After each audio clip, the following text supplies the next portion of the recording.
Hi, and welcome back to the Jungle Sports Stories. Now let's get into the WBL's second season. Before the start of the WBL second season, a new Midwest division was created and 6 new teams announced. The Dayton Rockets moved to become the Washington Metros, and the other new team added to the Eastern Division was the Philadelphia Fox. New York and New Jersey, of course, remained in the East. The Midwest added the St. Louis Streaks, who would play alongside Chicago, Iowa, Minnesota, and Milwaukee. And the Western Division is the one that saw the most growth. The champs, the Houston Angels, stayed, but now playing alongside them were the California Dreams, San Francisco Pioneers, Dallas Diamonds, and the New Orleans Pride. And the buy-in to own a franchise increased from $50 to $100K per team. With the new teams and lineups, the new season promised to be better than the last. After complaints about some of the calls on the floor, 12 former NBA refs joined the league, along with 5 new coaches who were well known in the NBA.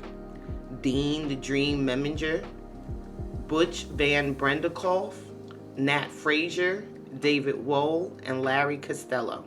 If you haven't guessed, the coaches were all men because, well, as the president of the Minnesota Phillies stated, women just haven't got the necessary experience yet for head coaching jobs.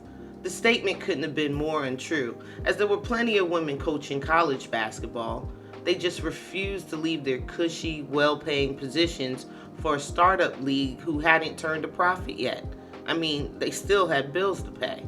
But while the league was gearing up for the new season, the off-season had some pretty interesting developments. See, the women coaches were hesitant to make the leap to the WBL, but some of the players were ready to jump in and get dirty. The ladies who opted out the previous year for the Olympics were now reconsidering their options since the U.S. boycotted the Summer Games. But the big story of the off-season was Ann Myers, a phenomenal player who deserves her own video, but I'll give you the gist of it for now. Long story short, she was invited to try out for the Indiana Pacers by their owner, Sam Nassi. She had the media in a frenzy, and all the sexists show up to bash Sam Nassi's decision as nothing more than a publicity stunt. Ann Myers was portrayed as a traitor to her gender and taunted for trying out for the wrong league. WBL players, coaches, and owners were furious with her. Myers was eventually cut after the 3rd day of tryouts and would later be picked up by the New Jersey Gems. While everyone was watching Myers, there was some infighting going on amongst the owners. Those new to the league had plenty of questions, requests, and demands. New Orleans Pride General Manager Steve Brown felt that any team who owed a player money should be banned from the draft, and the player that was owed should be able to declare themselves a free agent. Many others at the Board of Governors meeting agreed with him, but the matter was tabled for another time. At the same meeting, other owners wanted to see the books, particularly the WBL's advertising budget, a request that Bill Byrne denied. See, the truth was, there was no budget. The promotions director was simply reimbursed for any expenses. So it was suggested that a professional merchandiser be hired, but the board gave it a hard no. Why? Because it was too close to the beginning of the season. Any merchandising would be the team's individual responsibility, and they had to purchase them from WBL licensees. That meant the team couldn't just go to their local print shop, leverage their personal or business relationships, get a discount, and have some hats made with the team's logo, which would have been a great source of revenue, especially for traveling.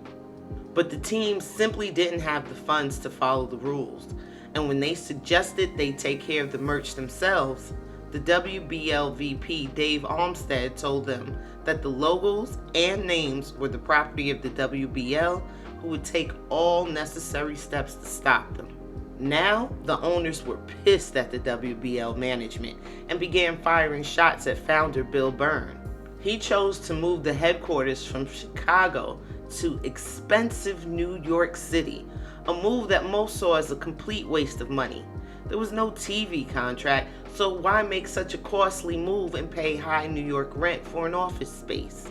Then, the walls really started closing in when a month into the season, the Philadelphia Fox and Washington Metros collapsed.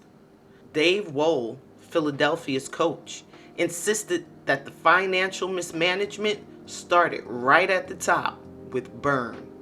He was accused of making bad deals that left franchises destitute. The next team to suffer a financial setback a month after the Fox and Metros folded was the Dallas Diamonds.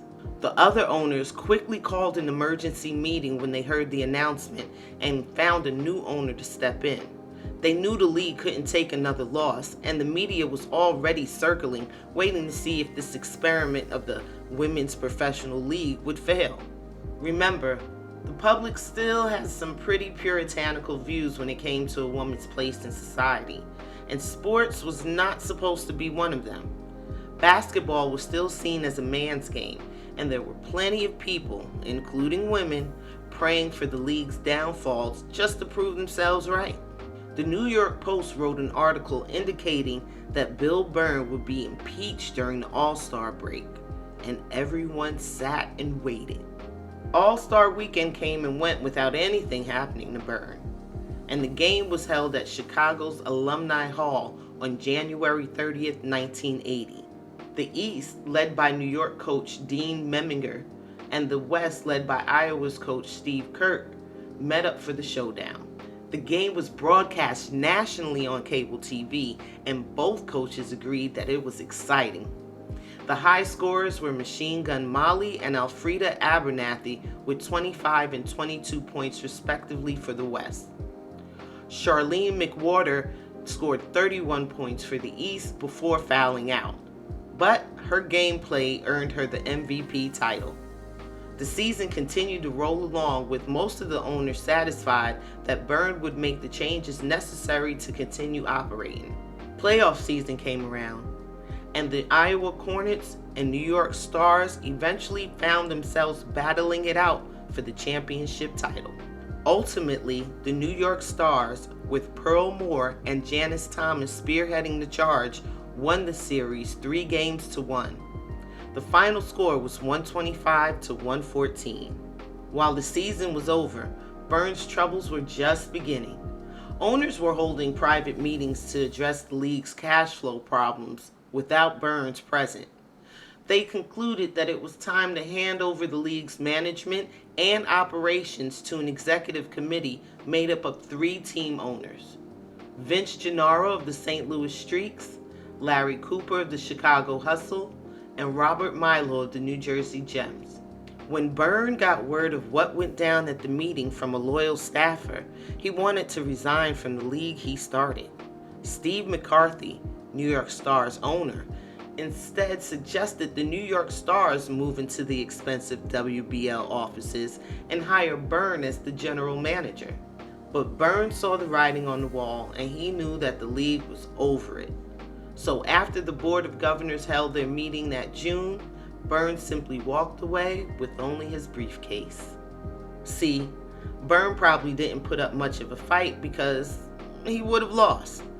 The owners were still asking to see the books and wanted to know about those advertising dollars, and they weren't backing down. Many league executives believed he walked away with important financial documents in that briefcase because there were no financial records found after he left.